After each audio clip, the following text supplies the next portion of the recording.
All right, so welcome everyone to our second SCUBA lecture. We're going to do actually modules 5 through 7 tonight, I should say, and Ronny is going to be teaching. Ronny is official now, official dive master, now working on his assistant instructor. So the more teaching hours he gets, the sooner he earns his assistant instructor certification, which is really exciting. So let's just do introductions again, because it's been a little while since we all saw each other. So really quickly, Ronny, why don't you go next? Just say your name and how you're doing. Hey, Ronny. Doing well, just in school right now, taking some oceanography classes.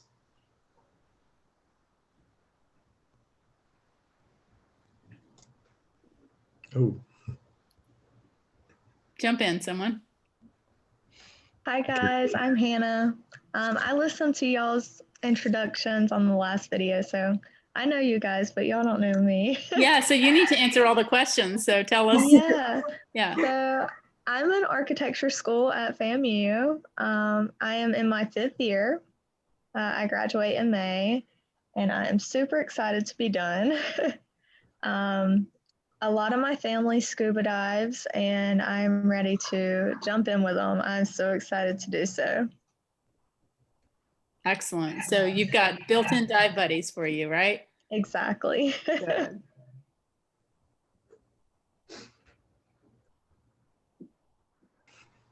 I'm Alana. You probably saw me on that video a couple weeks ago. And I'm doing all right this Monday. Excited to learn more about scuba. Great. Come here. Unmute yourself. She is unmuted. I see that, but I don't hear her. Uh-oh. Nope, no sound. Yeah. Check your settings. Because we need to have a good amount of interaction on this one. Yeah, go into settings on your computer. What kind of computer do you have? Use the chat box and kind of keep us in the loop here. But it should be in your settings. Alternatively, you could try to leave the meeting and come back in case it's just been a glitch. She's trying to test her mic. Okay, very good.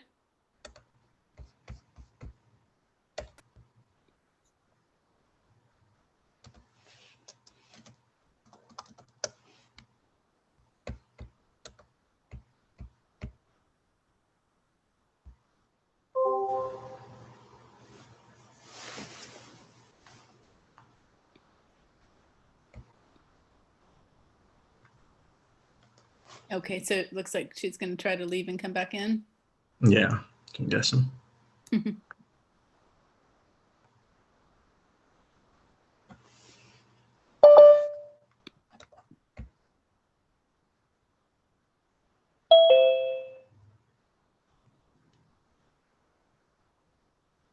All right, try to talk now. I think she is. Yeah, still nothing. It's probably a setting. Do you have, what kind of computer do you have? Type in the chat box.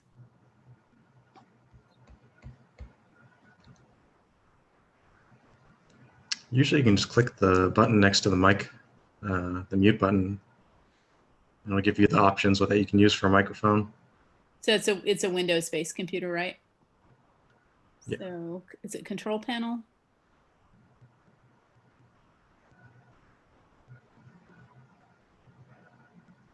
Let's see. Well, I'll tell you what. For now, Ronny, are you able to see the chat box when she's typing? Yeah. Okay, great. And anyone else could jump in too if you hear Ronny teaching and you see Anne typing something. Just let them know, hey, Anne typed in something, and read it out loud, okay? But there is a good amount of interaction in this lecture. Did everyone have a chance to read the book? Did anyone not read the book?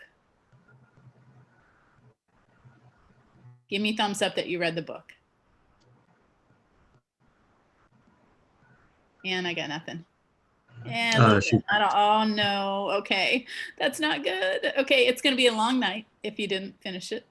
But Ronny is really great at explaining some things. I'm just going to tell you from experience that when you don't read the entire book, this is going to be a more difficult lecture. So Hannah, kudos to you for catching up in a week. And yeah, my brain was last week. I apologize. I was off by a week, and I'm like, we're meeting tonight. So thank you for correcting me. And it looks like you're going to keep working on trying to get your mic going while we're moving along here. So Ronny, why don't you go ahead and share your screen? And while you're setting that up, let me just tell you that Sunday we have our pool session, and it's really, really important for you to read the things that I asked you to do, which is send me your measurements so I can pack some wetsuits, because that's Sunday when we're going to be actually doing our open water checkout dives. I am going to be doing a morning rescue class. So I wanted to make sure with everyone that afternoon is okay. Did someone have something later in the day that they had going on that Sunday when we have checkout dives? Anne does. Okay. Let me know what time you need to be done.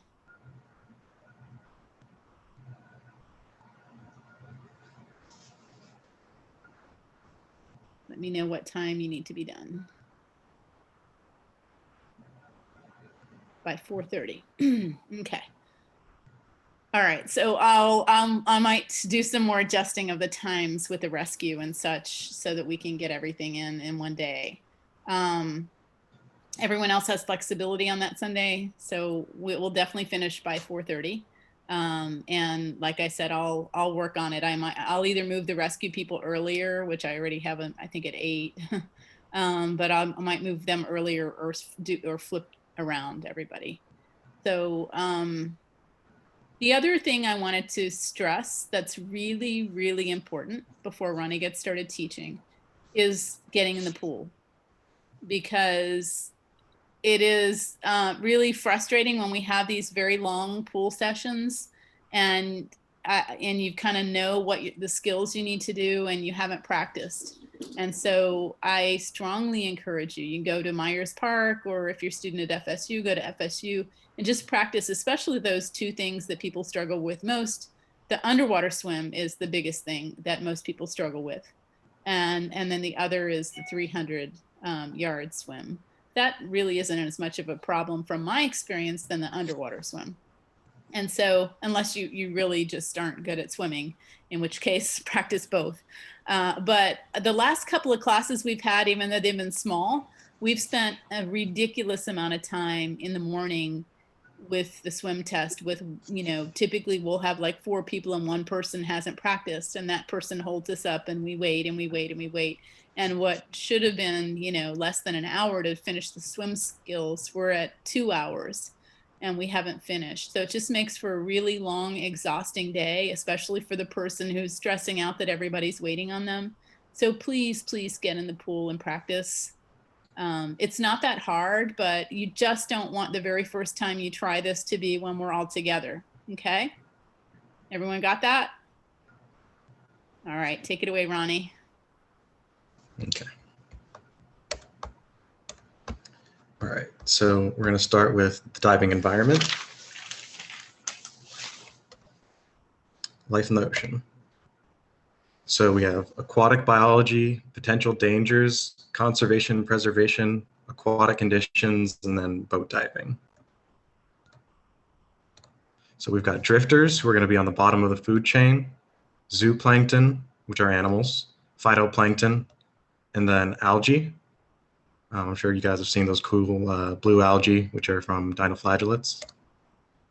Then we have kelp forests, which are a great place to go diving along the western USA. You have colder water and a habitat for a lot of creatures. And let me just say, my very first kelp forest was in South Africa.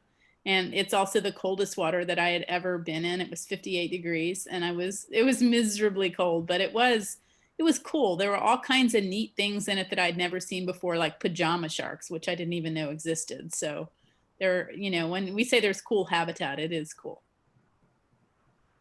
Then here we have barracuda, which are actually very just curious creatures. They're not going to hurt you or anything like that. Goliath grouper and some other groupers are common to see. First time you see a Goliath grouper underwater is always intense. Yeah, and they make Can this you hear me now? boom sound when you're diving. Hello? Hey, Hello? Who's talking?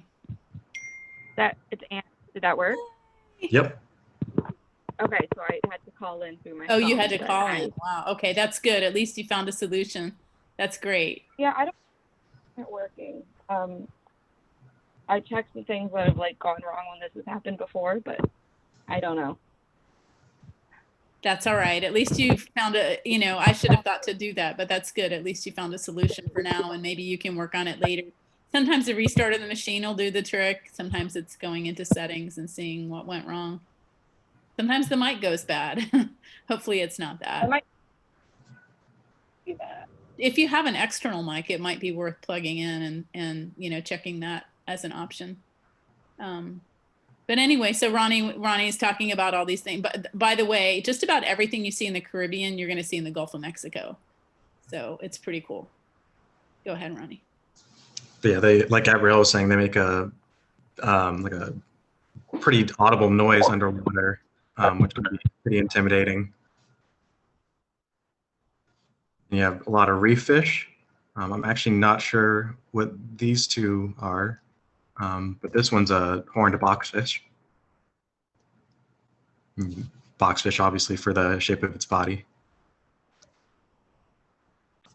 And then we have scorpionfish, stonefish, and rockfish. They camouflage extremely well. They are venomous, so you really don't want to accidentally step on one of these. You want to have a good trim and form while scuba diving.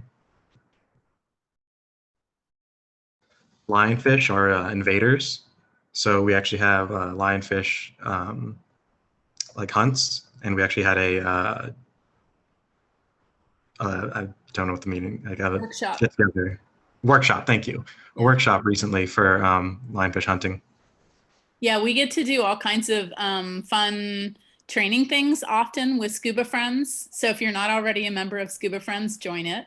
But yeah, that was fun. That was really fun workshop, and almost all the things that we offer are free, including that lionfish workshop. And you can actually watch it on Scuba Friends. I've posted it so you can watch it and just kind of catch up and get excited about it. So then we have crustaceans, crabs, lobsters, and all kinds of critters. Here we have the spiny lobster. You'll probably see if you go scuba diving down south. Here's an octopus at night. Octopus and squid are always incredible to see underwater. Hydroids from are like man of wars and colony species. So some coral actually also fit under hydroids. Here is some feeding tentacles grabbing a fish, and then it'll probably be pulled up towards the top and digested. Then we have fire coral, very unpleasant to brush up against. Here it's backlit, so you can see all of the tentacles coming out of it. And here's just kind of like a general mechanism. So something touches that trigger hair, and it shoots out that thread. Here's fire coral with some brittle stars on it. And you don't want to touch anything underwater, especially if you don't know, what it is. Even things like sponges and, as you saw, corals can be quite harmful. So here you see a stinging sponge. So other potential dangers, sea wasps, which are a type of jellyfish. I believe it's a box jellyfish. they'll leave some pretty nasty welts. And we'll go over some, or we have gone over some ways to neutralize their poisons or toxins. And so sea wasps that you just showed, those are really not in our neck of the woods. They're seen in places like California. So thankfully we don't really have to worry about those here. But we do get man-o-war, right? We do get man-o-war, but it tends to be on the Atlantic coast, much, much more prevalent than the Gulf Coast. Okay. Sea urchins are another thing you don't want to step on. Their spikes will break off and can cause infections. So here you can see it grazing. They also can eat kelp. So it's an important part of the ecosystem to keep in control in those areas. So feeding fish, this is something you never want to do. It's just makes bad habits for the fish and expectations, and it's easy to get a finger nipped or get injured.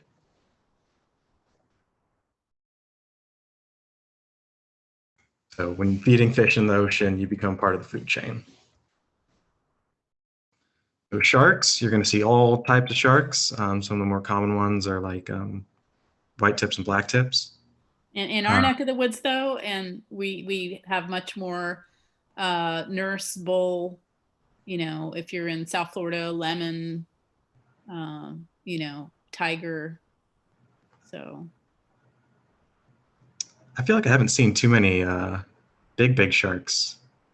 no, didn't we see one when we were in Panama City last time, Ronnie, on the boat dive? I think we saw a couple like nurse sharks. Yeah, it was just one. I don't think I've ever seen more than one shark, and maybe it was two. Yeah. But you know, Panama City's not exactly known for sharks. Yeah. But Jupiter, Florida is really known for sharks, and so I love going there. And you'll see hammerheads too there. So so for people who are afraid of sharks, our neck of the woods is a good place to dive because we don't really see too many of them, except for in the distance every now and then if we're lucky enough. But again, more often than not, they're just curious more than anything. So shark feeding, some like resorts and stuff like that will do this to attract sharks to areas. But yeah, it's definitely something you're not going to want to do yourself. Protecting our environment. Don't touch anything. It's just not good for the health of the animals. You introduce bacteria and all kinds of stuff that they just never have to deal with otherwise, and can occasionally cause problems for them. So it feels rough, but also slimy. So here we have blue-green algae attack, kind of encroaching on the coral, and you can see it where it's bleaching and dying off. There's a dying brain coral. There's a lot of reasons that the health of the coral can decline, from temperature, salinity, sediment, or even overpredation from things like parrotfish and stuff like that. And let me just tell you from my personal experience, it's heartbreaking when you see places that you dived like 10 years ago that were beautiful, such as in the Keys. The Keys to me are heartbreaking. To see a place that used to be really awesome and now there's just a lot of dead coral. It's heartbreaking. And so as divers, we want to do our part to teach others about conservation and do our part to not pollute the waters and to not cause any damage whatsoever, because when you do that, you impact the food chain and you know, you impact all the things that feed off of the coral. So I can tell you that some of the best places I've been in the world for coral include South Florida, though. And so people don't realize, I think, how beautiful the coral is in South Florida, like the Boca Boynton area, Fort Lauderdale, beautiful, pristine coral compared to the Keys. Yeah, we have a lot of great diving in Florida, honestly, between the rivers, the the corals and just boat diving in general, wrecks, especially with all the naval stuff that came around Florida. There's a lot of cool wrecks that we have around here. Yeah, we even have a wreck trail in our area. We've gotten to do, Ronnie and I've gotten to do several wrecks on that trail. Mm-hmm. So like we were going into, some diver responsibilities, remain neutrally buoyant, keep good trim, don't touch anything. It's also, good form, keeping your hands in and, using the proper frog kicks. Regrowth of star coral. When the conditions are right, you can get regrowth, but it is very, very slow and can take decades or even thousands of years, depending on what types of corals you're talking about. So you want to take care of our reefs. They are some of them are the most densely, biodiversity dense areas on Earth. So not only are they incredibly beautiful, they're extremely important for fisheries, water health, so many things. Like Gabrielle was saying, it all kind of interconnects. So it's important to take care of it. So bad anchor placement is something that we should definitely keep track of. You want to know that you're putting your anchor into sand, not onto corals. You also want to make sure you're not kicking the corals or anything like that. So this goes into having good form and good buoyancy. Here's damaged coral. You also have to worry about invaders. So here we have zebra mussels.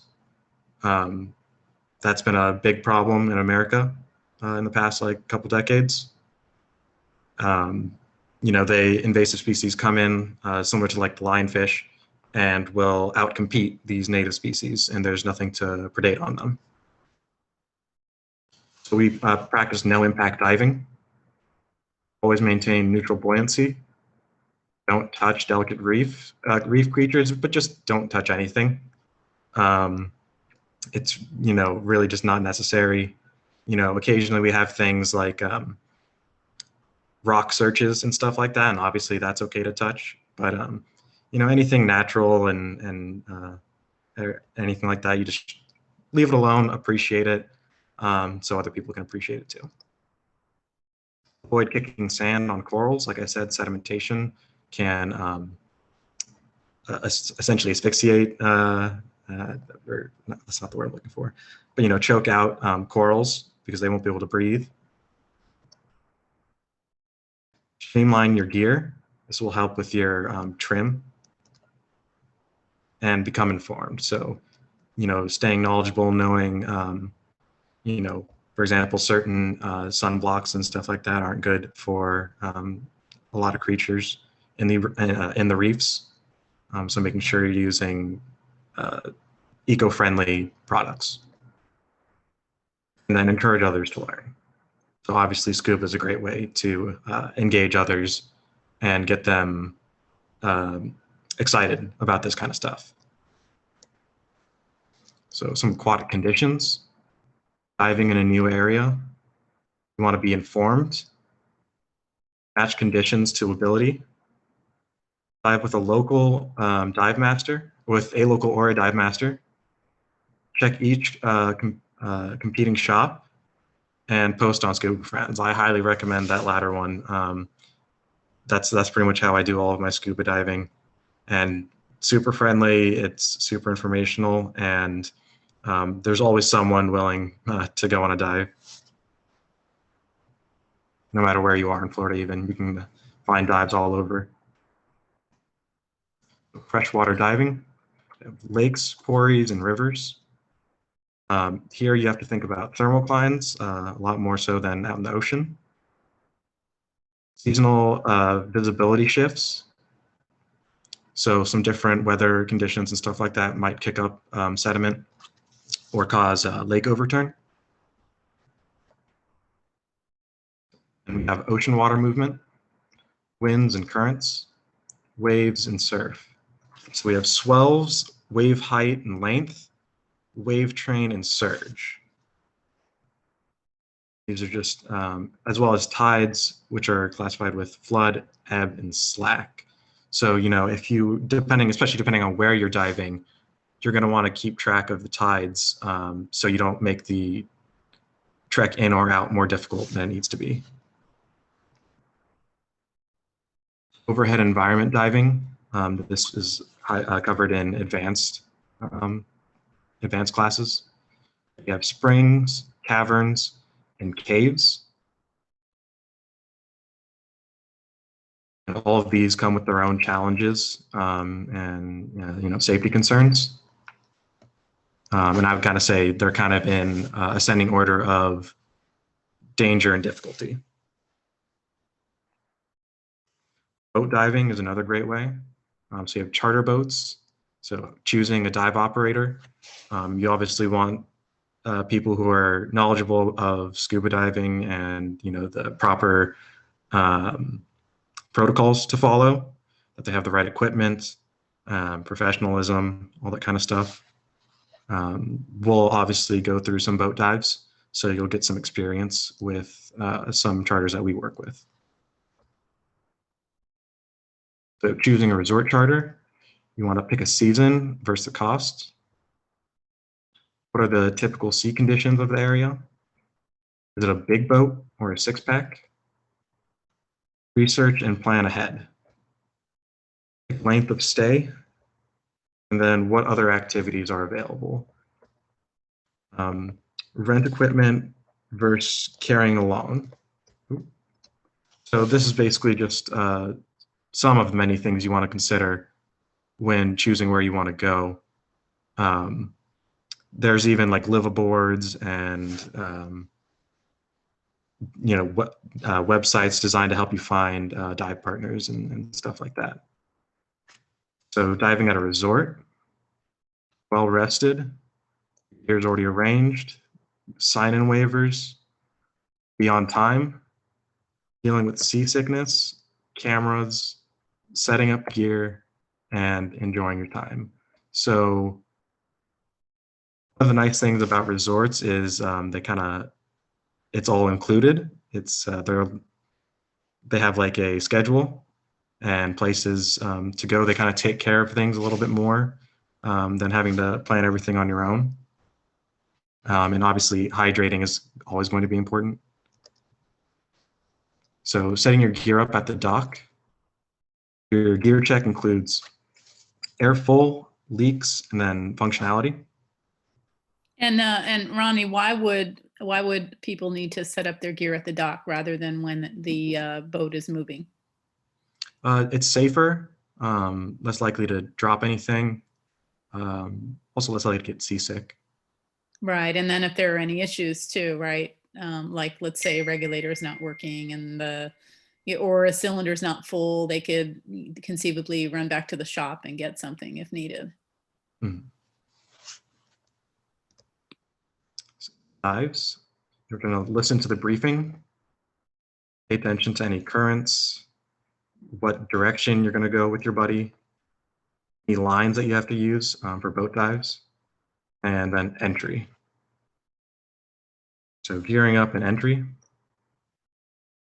Here you can see the person gearing up. You get your fins on, and then depending on the boat, you have a couple different entry methods. At the end of the dive, you're going to remove your fins while on the trail line. Some people, you know, get a little, I guess, anxious sitting at the surface and forget to take off their fins and try to climb the ladder with the fins, and it's not a good time. So walk up the ladder with your fins in hand, mask in place, snorkel in mouth. The reason you do this is in case you were to fall back, you still have your safety gear on, essentially. And also another thing to keep in mind is you don't want to be directly behind or underneath someone on the ladder. Give them space in case they lose their balance. You know, sometimes the sea moves around a lot and will knock you off. So captain your own boat. There's a lot to learn here. Weather, float plan, always tell someone where you're going, same with hiking. Equipment, communication, fuel, and someone to stay on the boat. So, we cover a lot of the equipment and weather and stuff like that, but some of the, boat specific gear, we don't necessarily go over too much. So it's just all stuff to keep in consideration and, make sure you have. So this is a summary of the module 5. Whole new world awaits. Learn, listen, and then dive. Always make sure you're trained for what you're doing. Don't go into a cavern or a cave if you are not certified for it. Conserve and protect. So, keep these environments beautiful so we can keep coming back to them. And let's go diving. So module 6. This one's a little in-depth, just to forewarn. Dive planning and safety, dive tables. So handling your gear, care of basic gear, care of scuba gear, gear checklist, and buddy check. And we're gonna definitely stress the importance of all of the importances of the buddy check. But here we see a common problem. The cylinder strap was not properly tightened. So when they got up, it just slipped down, and now all the hoses and everything is just tugging on them. So we're gonna go over some hand signals. So low on air.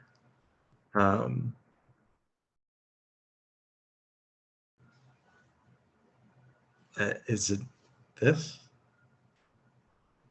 That one I don't quite remember, honestly. Is Gabrielle here? Okay, I guess Gabrielle went to take a shower. I'm here. I'm sorry. What I was think it? it's like where you put your I'm hand here. against your chest. Yeah, I thought it was, hand on chest, low on air. Yeah, low on air is just at the top of your chest, but it's not a signal that people actually use very much. So Ronnie, just to give feedback for future presentations, always work through each slide individually, and you're going to see there's a build. So that as you click forward, you're going to then ask them, what does this mean, right? So right now you're going to click. And now you're going to ask them, what does this mean? Does this ring a bell a little bit? Yeah. Right. So you're going to actually see this in a picture. You'll see the low on air in a picture. Okay. So yeah, go ahead. Does anyone know what this sign is? That they're okay underwater. Mm-hmm.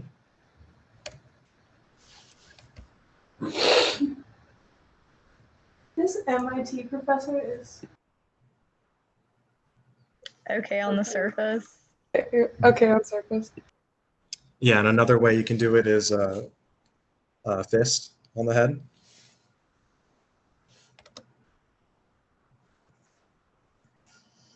Waving for help. Give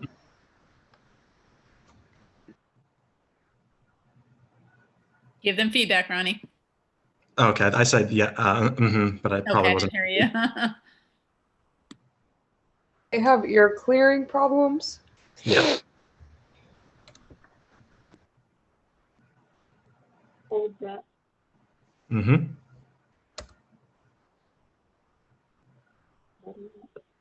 Yes, very good.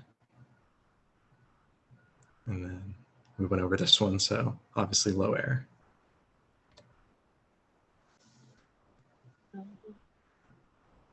I think I heard it. What was it? Over there. Yeah.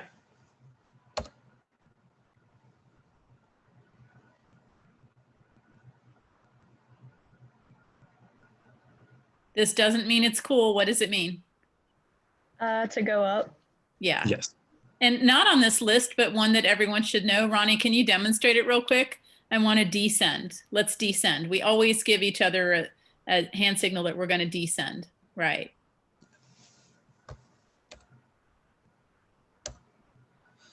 All right, so dive planning, some planning factors, your health, the climate, travel, and then weather.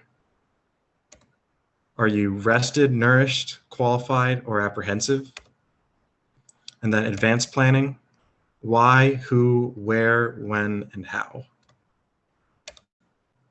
And then obviously preparation of your equipment and making buddy checks. And then on-site weather conditions and dive profiles. So one of the things that we'll do is, like, if we know that the, one, we call ahead to places and kind of make sure that the conditions are good, that the, places aren't like silted out or anything like that. Good visibility. But also weather, if for whatever reason it's, raining and thundering, we can always find a backup location nearby more often than not. So learning the dive tables. If you have them, go ahead and grab them. So first we're going to start with table A. As you can see, it says start here next to it. So this is going to be a single dive. Then you have table B, which is your surface credit or your surface interval, which is basically just how long you stay on the surface between dives. And then table C is for calculating your second dive. So bottom time starts as soon as you go underwater and ends at the safety stop. Here, ends there. So planning a dive. How long can you stay at 50 feet?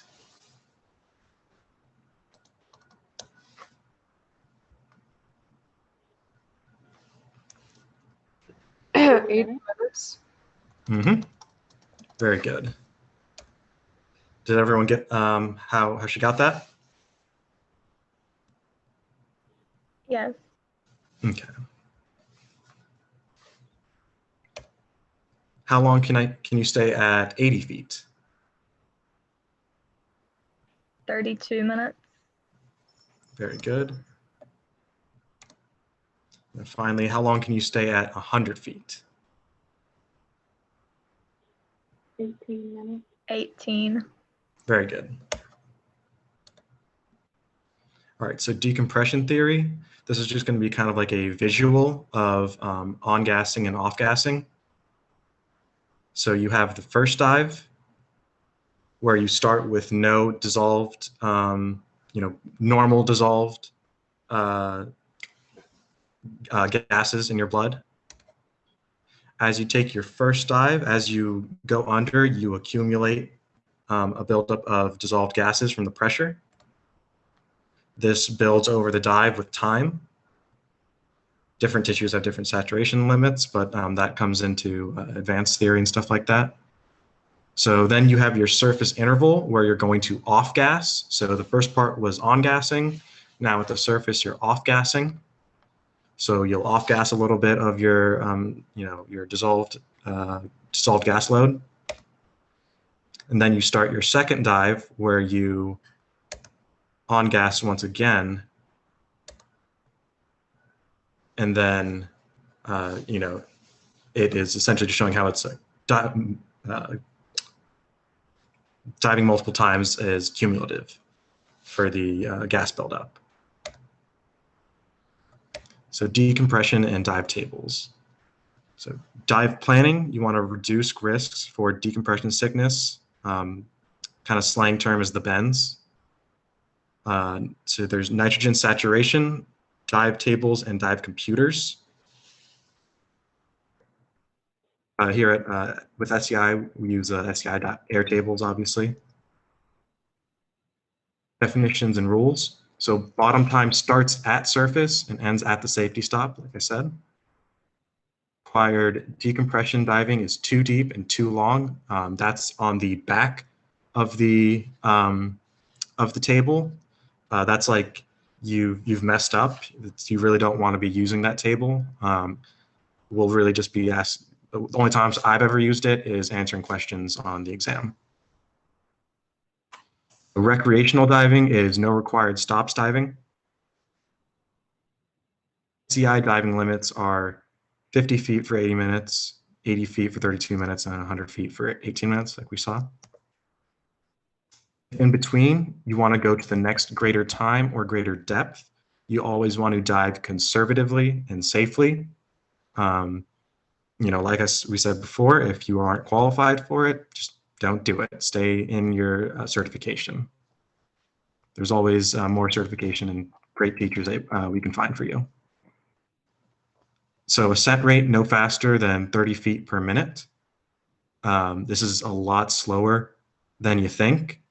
Underwater doesn't feel like you're going that fast, but yeah, this is something that we're gonna check you for and make sure you're not going too fast.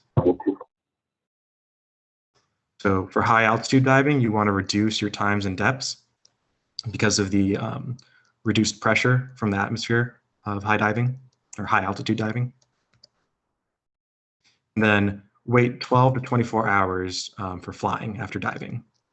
And this has to, again, do with on-gassing and off-gassing and just pressure. Same reason with high altitude diving, you have to make accommodations. So RNT, or residual nitrogen time, or DET time, is time against the next dive. That's what we calculate in Table C, and we'll go over an example.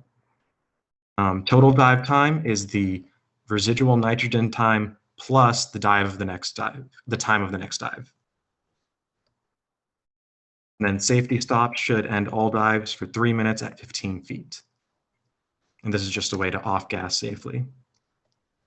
Repetitive dives account for previous dives that day. So if it's been more than 12 hours, you are on, you basically start again. So using dive tables, like I said, table A is where you're going to start. You find your dive time and then your associated group letter. So if you follow the column down, you'll get your letter. Then you use your surface interval to find how it changes your dive profile. So in this one, if you were following the arrow, it'd be a D diver essentially. So, and then with table C, you use the RNT, or the residual nitrogen time, added to the next dive time to calculate further dives. And then here's the decompression table in case you dove outside of your limit or had a dangerous ascent or something like that. Problem A. So we're going to do a dive to 60 feet for 45 minutes. So then we go down. So that makes us an H diver. If you look to the left, this is a repetitive group designation. So then we took a surface interval of something between 53 minutes and an hour 44 minutes, which then makes us a G diver. And then our second dive is going to be 60 feet. So we use the residual nitrogen time of 40 and actual bottom time of 11.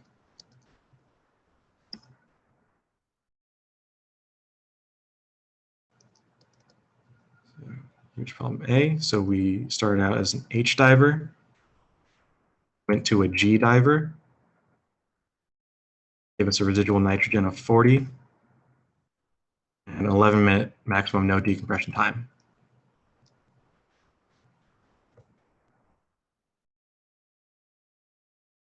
And then that's just the math on it. So problem B. We have the first dive to 70 feet for 20 minutes. What group would that make us? Would it be E? Yes.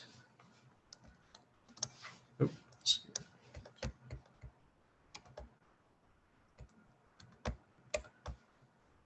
Okay, so then we have a surface interval of 30 minutes. What does that make our repetitive dive group?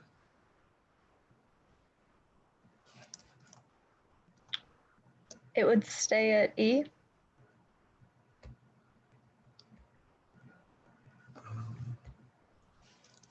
Yes. And then what would our residual nitrogen and actual bottom time be if our second dive was to 50 feet and we are E-divers?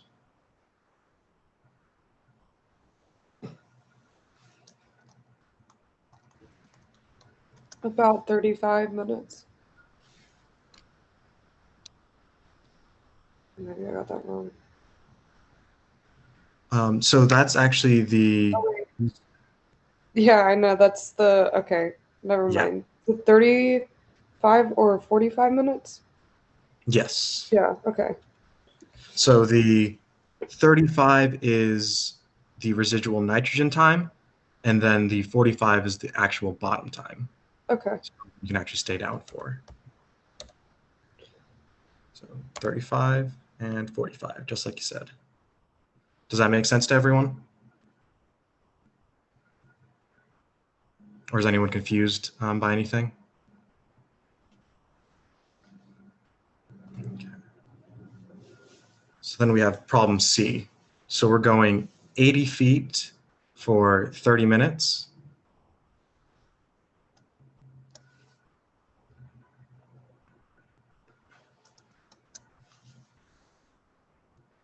So what will that make us? We're in group H now. Mm-hmm. So then a 2-hour surface interval.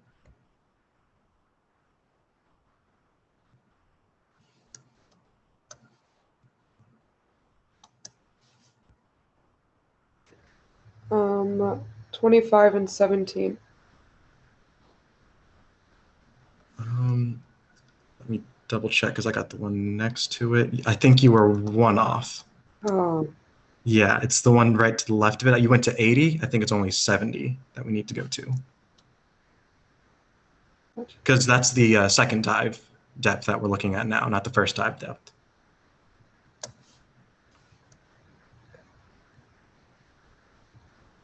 Does that make sense why I got 29 and 13 instead of 25 and 7?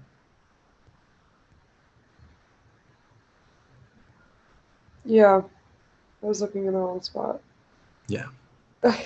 Use the first depth, not the second depth. Okay. So H to F, 29 and 13. So 29 for the RNT and then 13 for the maximum bottom time. Okay, problem D, 40 minutes for 1 hour. What letter does that make us?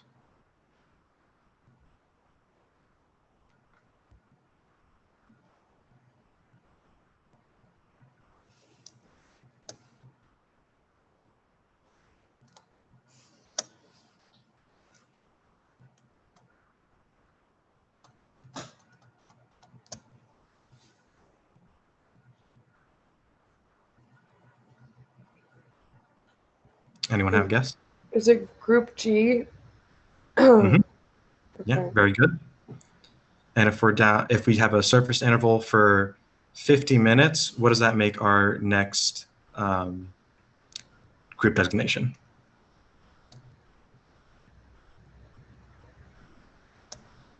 Well, if you're going, what is that, 80 feet? So right now we're just worrying about, I'm just worried about what letter you're ending up at. Oh, F. sorry. I think Um, it's G. yes, it's G, not F, because if you look at it, it's Oh, it's yeah, I did look at the wrong one. Yeah. Yeah, sometimes it helps to have a ruler to help kind of line it up. Yeah, it can get confusing, especially with a small table. It's my downfall right now. And then if we are a G diver, what does that make the residual nitrogen time and actual bottom time at 80 feet? So I think you can only spend 3 minutes down there. And the what RNT is 29? So 3 minutes, not 30. I think I misheard. Maybe I misheard you. No, I But- said 3 minutes. Okay, then yeah, you're correct. 29 and 30. Very well done. G to G, 29 RNT with a 3-minute bottom time. Very good.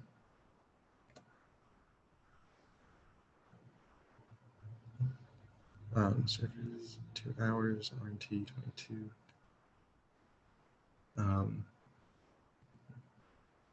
So I think this is just showing us how it would change if we had a 2-hour surface interval. Let me double check.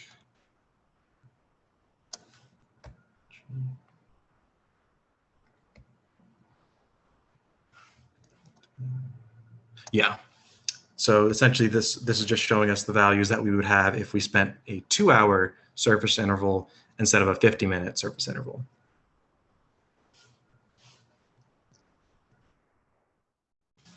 Problem E, we have 71 feet for the first dive for 20 minutes. What D. letter will that?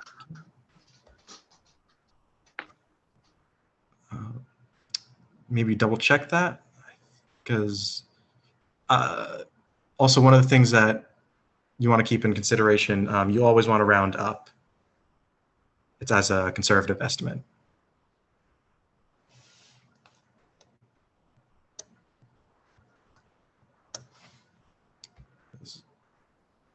I'm So it getting would be E. Yeah, E diver. Very good. So E diver with a 2.5-hour surface interval makes us what? C. Very good. And then 38 feet.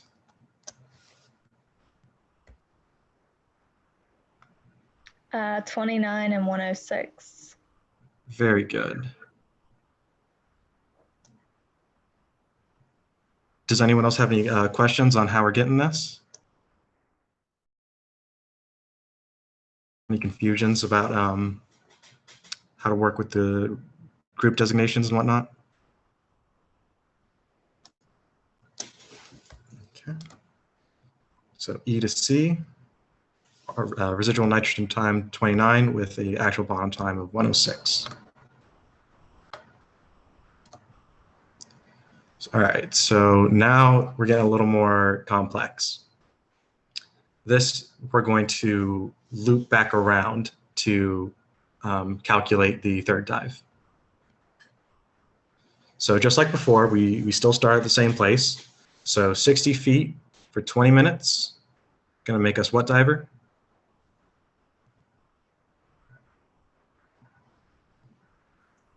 D. Yep, very good. And then we have a surface interval of an hour, which makes us what? C.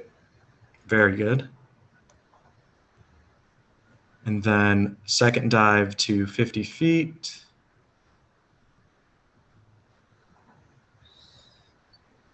All right, so 20. any questions up to this point? Okay, so this is the part where it starts getting a little confusing first time you look at it. So we take the residual nitrogen time and we're going to add it to our dive time. So we have 23 residual nitrogen time, that top number. Also, if you ever forget, on the bottom of the table, it does remind you which number is on top. Just a little tip. Residual nitrogen time, or DET time, the reason it's called that, plus your dive time for the second dive, so 23 plus 22, or plus 20, so 43. And then you're going to take that 50, so 50 feet for 43. See how you added that residual nitrogen time to it? So now you go back to table A with those numbers. So 50 feet for 43 minutes. 50 feet for 43 minutes, round up to 48.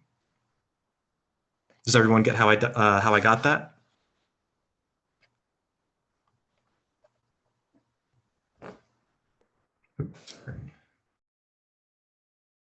So that makes us a G diver. And then we have a sit time of 1 hour, and this is just the same as before. So 1 hour makes us an F diver. And then we go over to 40 feet. That's 5 over 80. So I feel like the most confusing part of this is just remembering when you calculate your first residual nitrogen time, you add that to your second dive time to make the new calculation for when you go back up. So first one you do just like normal, second one you add the residual nitrogen time. All right, so now we're going to practice it. So 60 feet for 20 minutes. What does that make us? D. Very good. So 1 hour surface interval.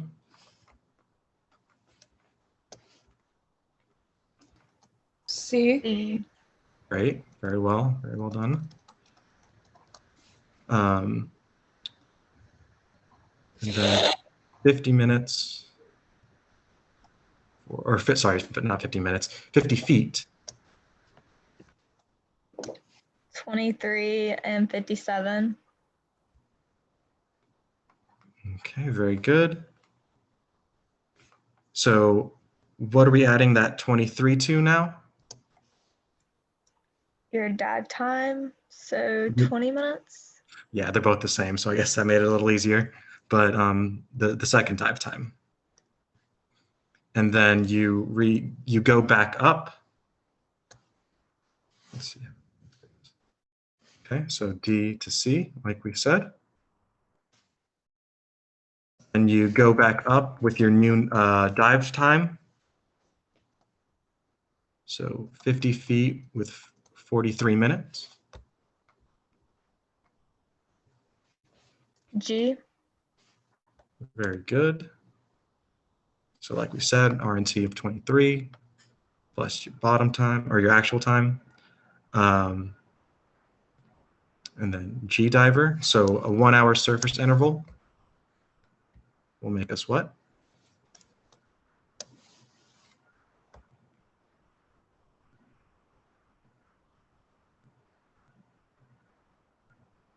F. Very good. Yes. And then our final residual nitrogen and bottom time.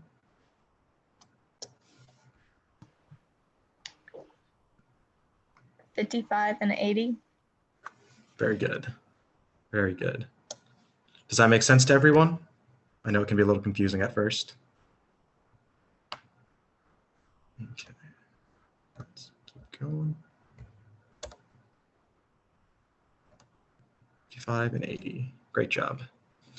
All right. So this one we have a 78 feet for 27 minutes.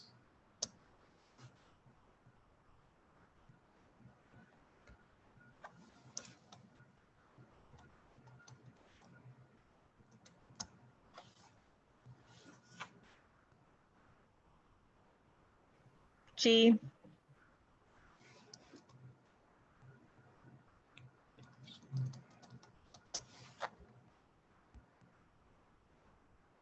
G, yeah. And then a 1 hour surface interval. F. Very good. And then a residual nitrogen. Oh, okay. Well, that went faster than I was expecting. It's okay. Kind of like we didn't see that. Residual nitrogen time. 42 and 38. Yep. Very good. Then what do we add that residual nitrogen time to? 30 your minutes underwater. Very good. So with the new dive time, what does that make our new group letter?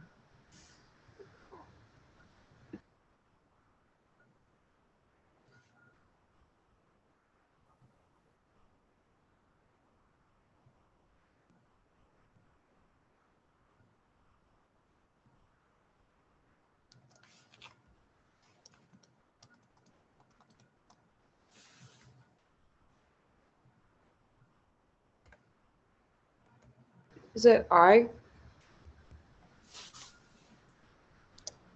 Oh, okay. Where it's just going, I guess. K. Just kidding. Yeah. Oh, I didn't round up. That's why. Okay. Does that make sense why it's K?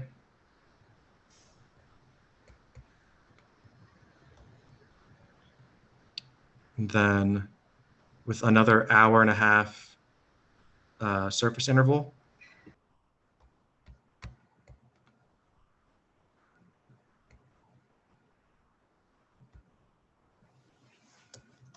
It would be J.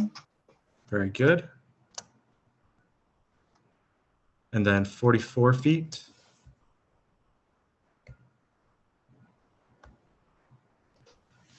83 and 19. Very well done. Is that what everyone got? Okay. So a little more involved when it's 3 dives, but as long as you remember where to add that residual nitrogen time, it's just the same process. All right, so 100 feet for 10 minutes.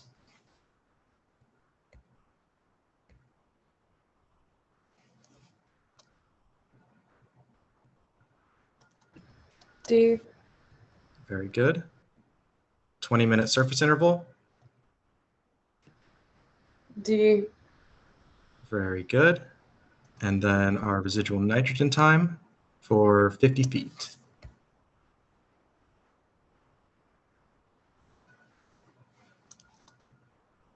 $29 and $51. Very good. So 50 feet with your new time.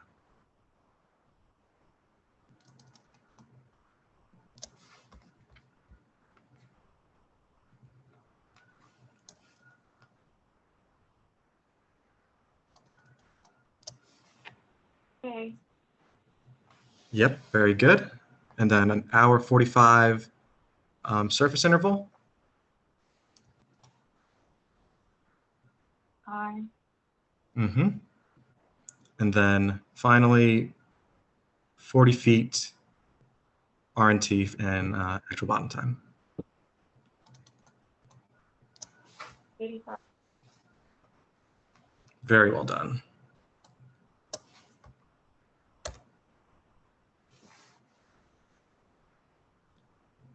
So very well done. All right.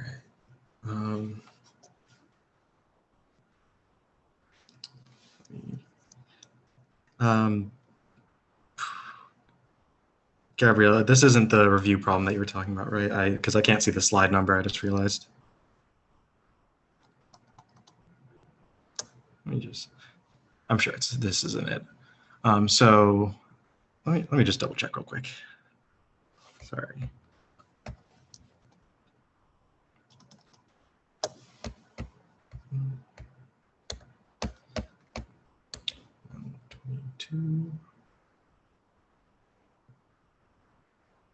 Oh no, we've still got a good bit to go. Okay. Okay. So another problem. First dive to 80 feet for 20 minutes.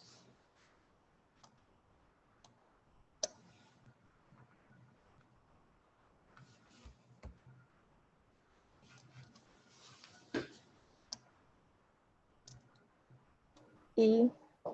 Very good. 15-minute surface interval.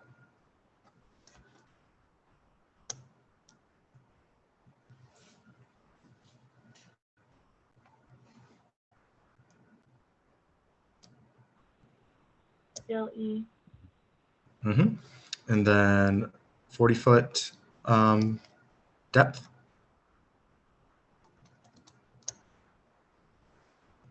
45. Very good. And then this is just another problem. So first dive to 40 feet for 45 minutes.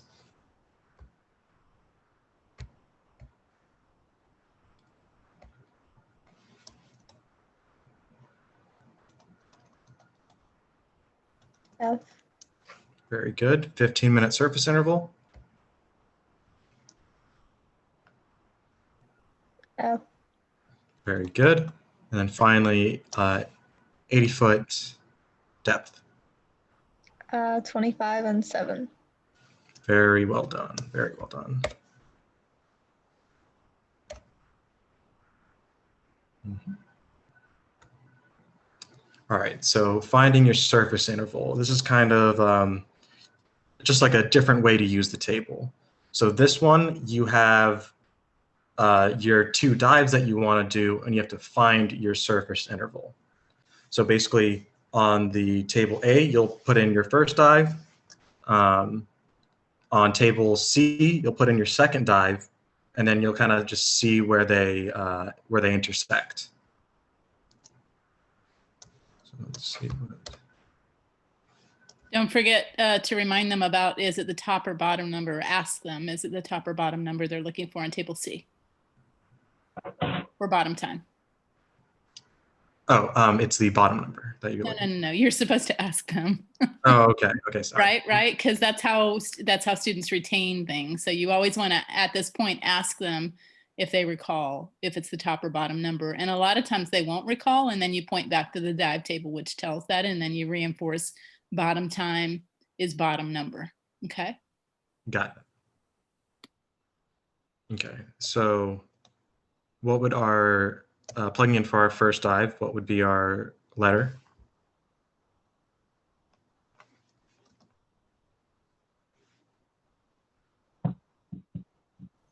H.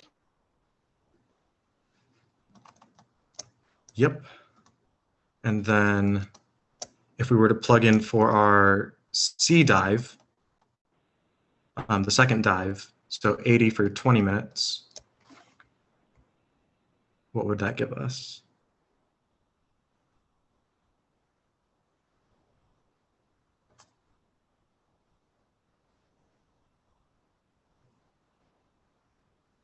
Are you looking for the surface interval time now, or the group that we'd be in? So this is a little confusing because we're actually looking for, right now I'm looking for a dive letter, a group designation letter. So on table C, if you go to 80 feet, what letter would we use for 20 minutes? E. Yes, very good. And then where do those two intersect?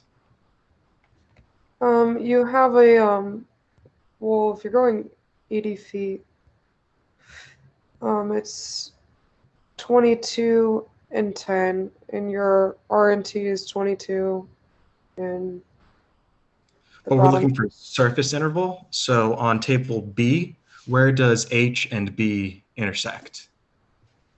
You would need at least 5 hours.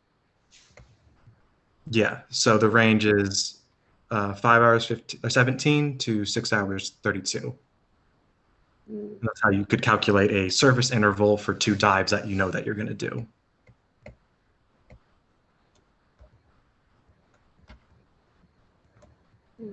So H dive, 5 hours 17 or longer. So let's try this again. So if we have a dive to 70 feet for 35 minutes, what does that make us? H. Very good. Then our other letter is going to be what from table C? E. Very good. And where do those two intersect?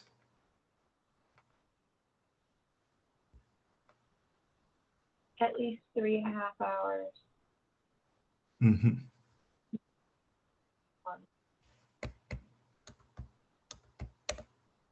So H, 3.5 hours longer, and D. All right, and then 70 feet for 30 minutes, or 32 minutes, excuse me. G. Mm-hmm. Very good. And then 50 feet for 30 minutes.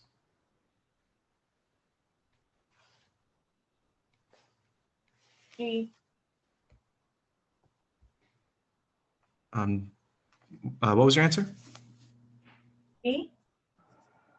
Yeah. So what does that make our surface interval?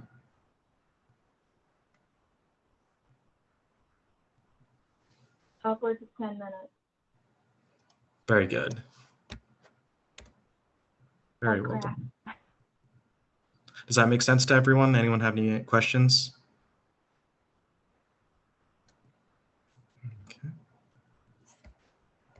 So first dive, 60 feet for 70 minutes.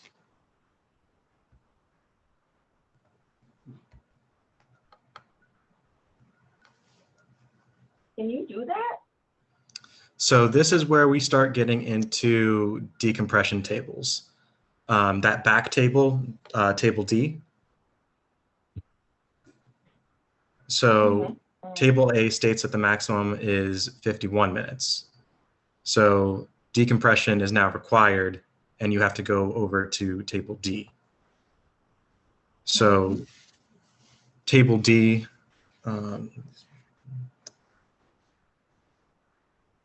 Oh, okay.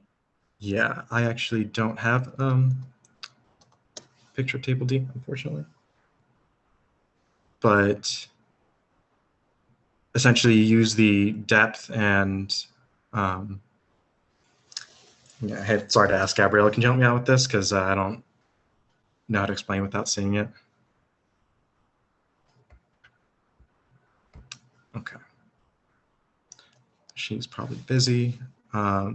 But yeah, so again, like I mentioned before, the decompression table is when you've kind of messed up, gone over your limit, stayed down too long, or came up too fast, or anything like that. And it just requires you to make an additional stop on top of the safety stop. So in this problem, if you look at table D, you'll see that you have to stop at 20 feet for 14 minutes. And this is just to let you off gas, keep you from decompression sickness. There we go. Now, go ahead. Don't you normally stop at 15 feet anyway? Yes, but with decompression, you have to go to certain depths so that you off gas safely, if that makes sense. Because different pressures. Go ahead. I was expecting the depth further than 20 feet if it's, I guess the decompression. I actually don't know the science behind it, so I'm not completely sure what the reasoning for 20 feet is. Yeah, and I'm looking now at this safety stop, a 3-minute minimum at 15 to 25 feet. So it just looks like it's adding extra time anyway to what is essentially a normal safety stop. Yeah, some of the deeper ones you do have to make multiple stops though, because you don't want to off gas too fast. Definitely. Nice. So this will actually walk us through it. So depth of 60 feet, bottom time of 70 minutes, decompression stop time 14 minutes. So apologies for not having that. This is, okay, so remember how we went over on this problem? What do you mean over? So when you look at the table and you try to calculate your group, Yeah. You see how it's going into the black box? Yeah. that's essentially like a no-go, because what's that saying is that now you have to do a decompression stop, like an additional safety stop, essentially, to off-gas the extra dissolved gases that you have inside of you. And you want to do it pressurized, obviously, so it's safe. So when you flip over the decompression table, which, again, I've never actually had to use this during an actual dive. I've just used it for exam problems. But it changes on your depth, because the deeper you are, the more gases you have dissolved. So you have to off-gas for longer periods of time. Did that make sense? Right. Go to the next slide. Yes. So you see at the top where it says depth, bottom time, time to first stop. What is time to first stop?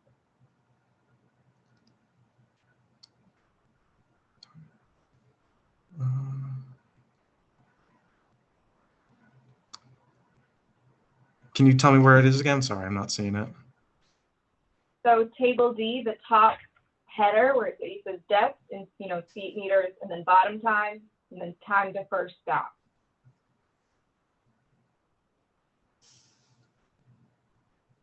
I think that's just like a how quickly you should be ascending, but I'm actually not sure. I've never, I can't really recall ever using those numbers. Okay. I didn't quite hear that. What was that? Not super important. No. Though I will ask Gabrielle as soon as she's back, just to clarify, if one of you could remind me in case I forget. Yeah, so this is just showing us again how we got that stop time. So for an 80-foot, or at 80 feet for 15 minutes, what kind of decompression stop is going to be required?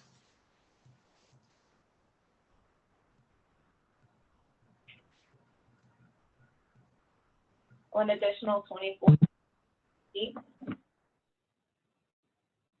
Yep, very good.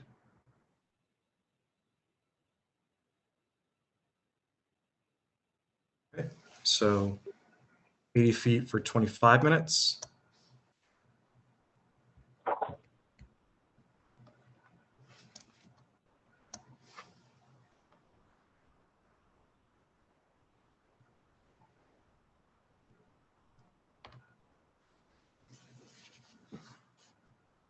I mean, what are you asking for? Like what group? So we're in, what or- letter? Yeah, we're just, this is probably, I think it's not going to give us the decompression to the second part, or this is just a completely different problem.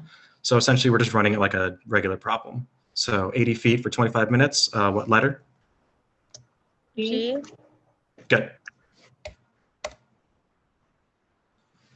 Oh, okay. So this is the story. The plan was 80 feet for 25 minutes. However, we were diving and we saw this beautiful whale shark and we just completely lost track of our depth and we blew it. We went to 110 feet instead of 80 feet as planned. So now what happens? 110 for 25, what would you be? 20 feet decompression time. Yep, very good. Gabrielle, I have a question about the chart. It's called a table. Go ahead. The table, table Z, time to first stop. What is that? I mean, you said table D as in dummies, right? Yes, the decompression. Yeah, so stop that's table. not something you need to worry about, but what it is if you do a safe controlled ascent, that would be how long it would take to get from 70 to your stop, to your 20-foot decompression stop. Right? So if you went slowly up, that's how long it would take to get from 70 feet to 20. That seems fast. No, it's not that fast. Believe me, when you are already thinking that you need to sit at 20 feet for a certain amount of time, you've blown it, you're sucking through air, you may not even have enough air to do your deco stop, which is why we don't do planned decompression diving with recreational dives. So you'll see when we're actually diving together how slow, how slow we ascend and how long it feels. Okay. And then what did you guys get for the required decompression stop? The extra time?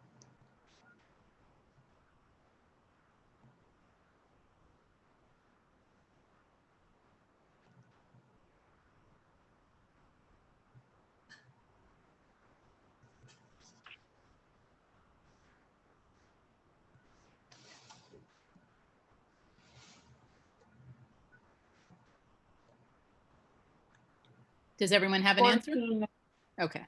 14. Very good. All right, so special procedures and planning. Cold and strenuous is going to use next greater time because, again, we're always trying to be conservative and safe divers. So, always round up and when there's not certainty. Faster ascent, extend safety stop 2 minutes. So like I said, if you come up too fast, that's also a problem. But easy fix, just a little bit longer at the safety stop. Omitted decompression, remain out of water for 24 hours and breathe O2.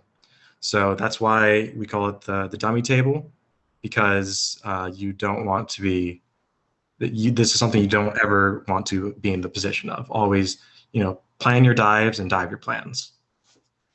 Contingency plans, surface down current, can't reach exit. So I think these are just exit.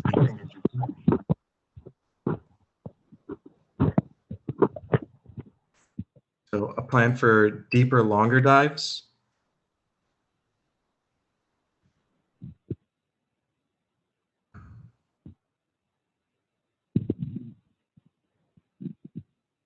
So I'm actually a little confused. Sorry. Line time 40. Gabrielle, I'm sorry to ask again. I'm confused at this. This is just basically going over if you plan to dive for 60 feet versus 70 feet versus 80 feet and 40 minutes versus 50 minutes versus 60 minutes. If you look at the dive tables, it should line up with those numbers. Okay. As what? Time. Was someone asking a question? Yeah, as like. So why don't you just So- go through it right now? Everyone look at 60 for 40 and see what you come up with.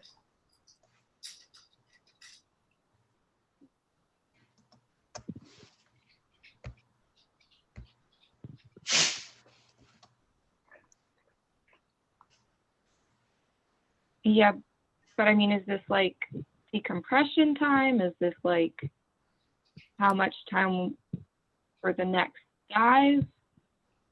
Yeah, so I'm suggesting right now, let's figure it out together. Look at 60 for 40 and what do you come up with? H. H, okay. Now look at 70 for 40. I. Now look at 80 for 40. There's nothing. D, now you're gonna go to table D and what are you gonna find? How long is your deco dive gonna be?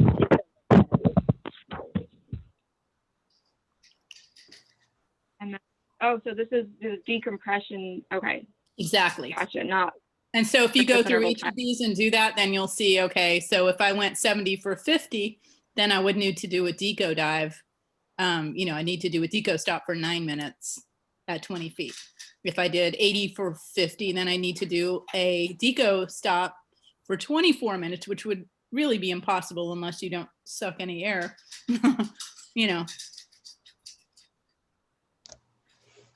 So this is why we don't do deco dives. We just don't. So using a dive computer is a little more advanced way to track your on-gassing and off-gassing.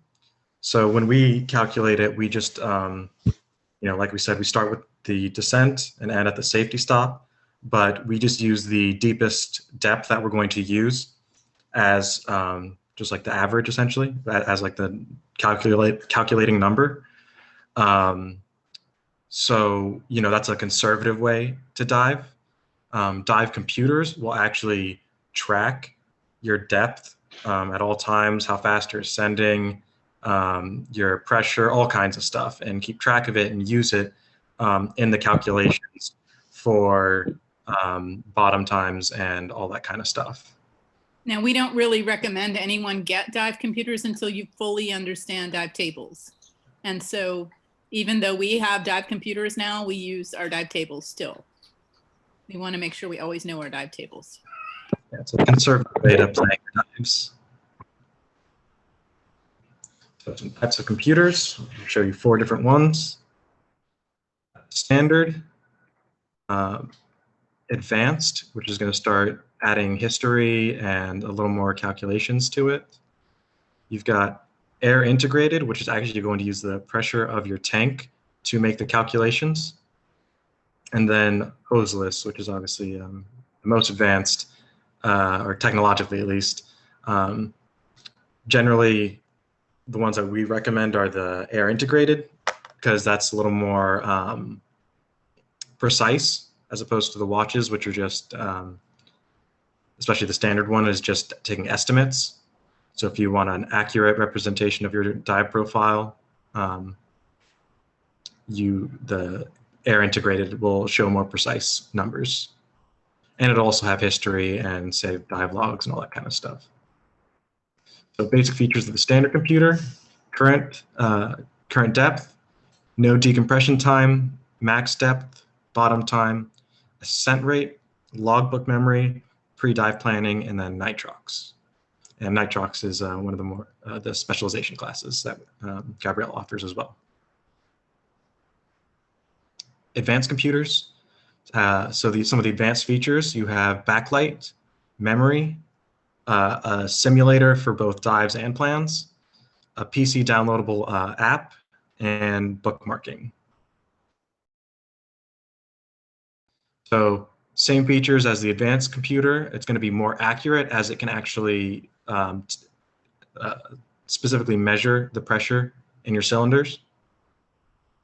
And then it's going to constantly recalculate or calculate your airtime remaining.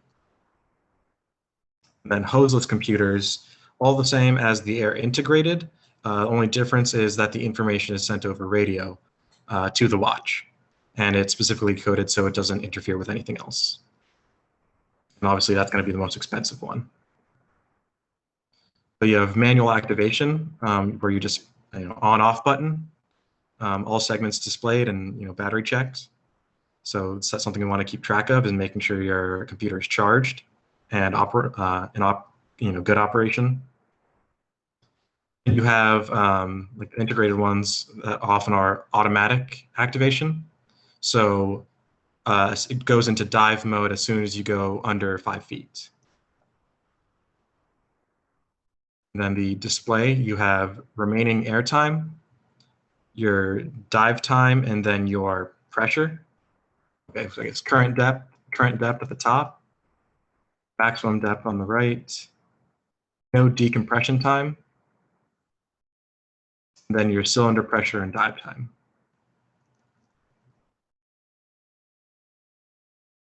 So dive mode display. Notice how increased depth has an immediate effect on airtime. Going from 30 feet to 60 feet reduces your airtime from 41 minutes to 27 minutes. So here you're at. Notice how going deeper decreases the allowable no decompression time. See how the numbers are changing. Then notice how going, okay. Set rate bar graph. The diver just ascended from 100 feet to 60 feet in less than a minute. This causes the ascent rate bar to fill up. They'll also like beep at you and stuff like that. So obviously that's a convenient way to know your ascent rate, but it's easier and better to just practice, good protocol and just, keep track of your ascent rates and really get that skill down. So read the manual before diving. Each dive computer has its own special parameters of operation and usage. The importance of proper training in the operation of the device computer cannot be overemphasized. It's the same thing as diving within your certification. Like if you don't look at the information, and if you don't know the information, it's useless. So summary of Module 6, we went over dive planning, reducing risks for decompression sickness, which included nitrogen saturation, dive tables, and dive computers. So dive safely, dive conservatively, don't get bent. Okay, so here we have some more review problems. I believe this is where I would continue because it's at 7:30. Yeah. I think everyone could use a little more practice to prep them for the test. Okay, It's coming cool. up. Sounds Yeah. great. And So Ronny, I don't know if you saw in my notes, but I like to make sure everyone has the answer and then have them give it at the same time, especially with online. It's really hard to make sure you're not leaving anyone behind. So, you know what I mean? So have everyone get the answer and then say, and the answer is, and then either have them type it in the chat box or I'll say it at the same time, and then make sure that everyone actually got the answer. If somebody didn't get the answer and they're not speaking up, then they're going to kind of get left behind and be confused by this, right?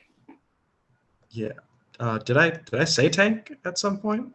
You did. I don't even remember that. Wow, You did okay. right when I typed it, right after I typed it. That's okay. I don't have a time associated with That's it. a private no. message to you, Ronny. So there's some slang terms you guys are going to hear a lot. And I try to get people in leadership to not say those slang terms, but I can tell you that, the slang terms are probably used more frequently than the correct terms. But in leadership, I want people to use the right terminology. So the correct terminology is cylinder. The slang term is tank. Bent, you saw what's on the previous slide. That's the slang term for decompression sickness. So there's a lot of slang that's thrown around in SCUBA, but I do, try to get all the people in leadership to not use those words as much, so. How accurate is like you don't want to ascend faster than your bubbles? That's not very accurate. You actually want to ascend slower, much slower than the speed of your bubbles. So it's hand over hand. So Ronny, right now, can you just kind of demonstrate hand over hand? Like you're going to put one fist and then the other fist. That's how slow it is. It's way slower than your bubbles. Okay. If you went as fast as your bubbles, you would be going too fast. That's one of those things that they taught back in the day with a, that's not really that accurate. Okay. Okay. Okay. So some more review problems. We have our first dive to 80 feet for 22 minutes.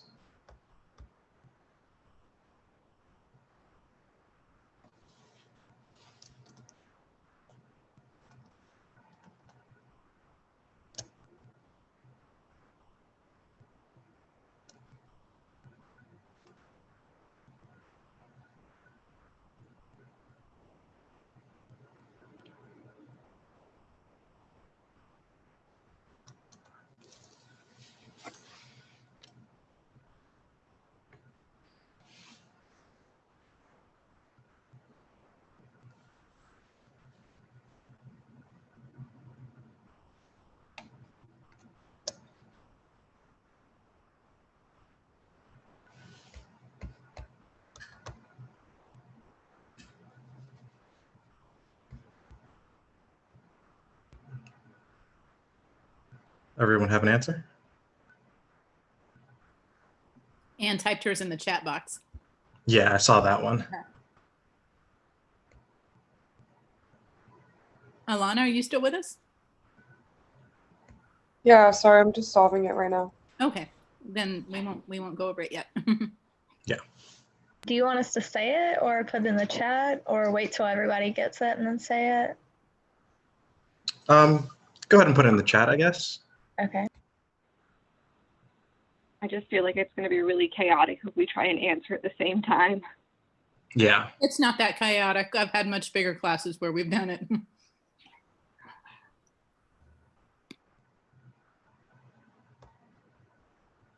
But the chat box is fine.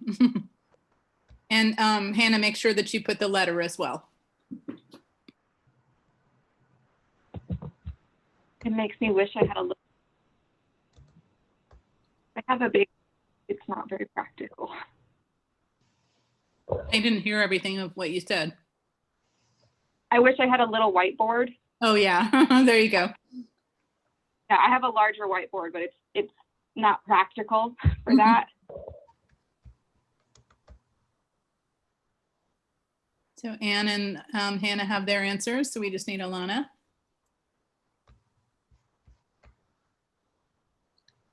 All right, everyone got it. Awesome. Yep.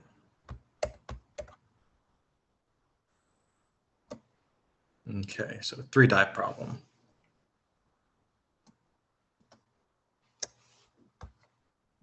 And Ronnie, I really like to read these out loud. It just helps with comprehension and making sure people get the numbers right. So I always say first dive 100 feet for 10 minutes, surface interval 30, second dive 50 for 30 minutes, surface interval 1 hour, third dive we want to go to 40 feet. How long can we stay? So I always read it out loud, okay? Mm-hmm.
Mm.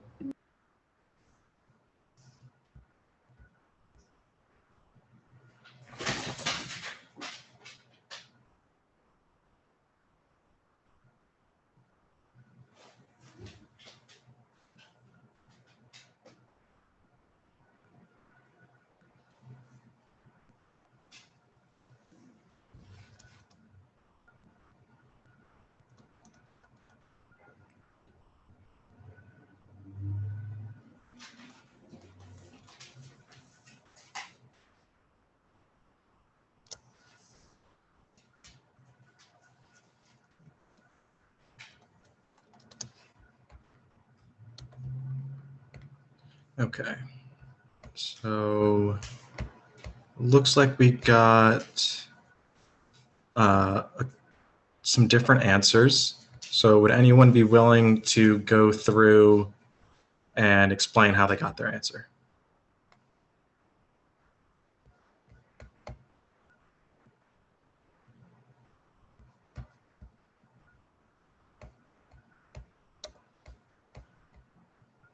So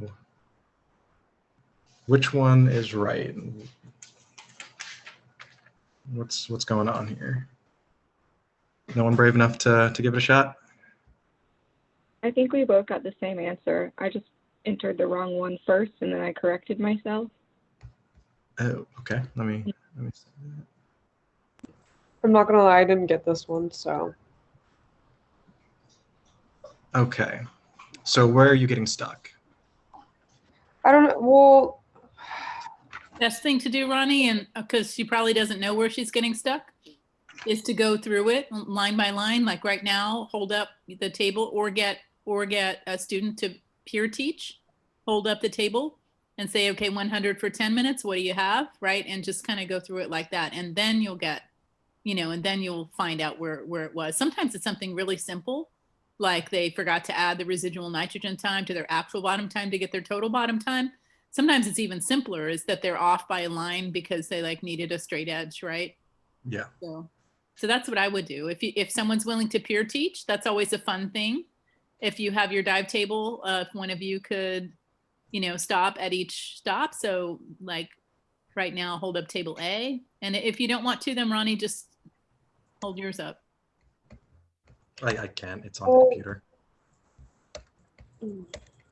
So, You have the electronic version, Ronnie. yeah. Yeah, that's fine. That's what I just shared. Yeah. To zoom in just a little bit more. I don't know if I have that. You do. Are you using Acrobat or what are you using? Right there. There you go. Perfect. Oh, okay, great.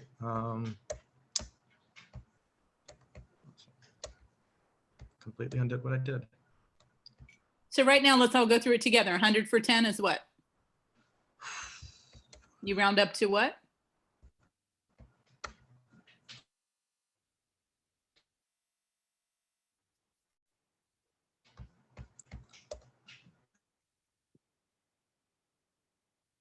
Are you there? Okay, so